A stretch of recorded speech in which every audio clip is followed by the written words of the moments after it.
உங்களையும் தேவனுடைய தயவு பெரியவனாக்கும். அவருடைய கண்களிலே தயவு கிடைத்து அவர் உங்களுக்கு துணை நின்று அவர் உங்களை நடத்துகிறவராயிருந்தா நீங்க பெரியவர்கள் ஆவீங்க. நீங்க படிப்புல சாதிப்பீங்க, வேலை செஞ்சா வேலையில நீங்க சாதித்து பெரியவர்களாயிருப்பீங்க.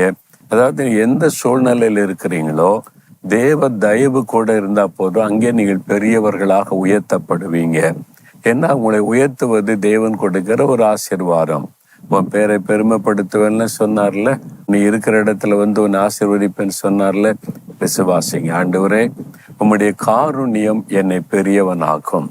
நீங்க என் கூட இருந்தா போதும், உம்முடைய தயவு எனக்கு இருந்தா போதும், நான் பெரியவன் ஆகிறதுக்கு அது எனக்கு போதும் அப்படின்னு ஒப்பு கொடுத்து ஜெபிச்சு பாருங்க.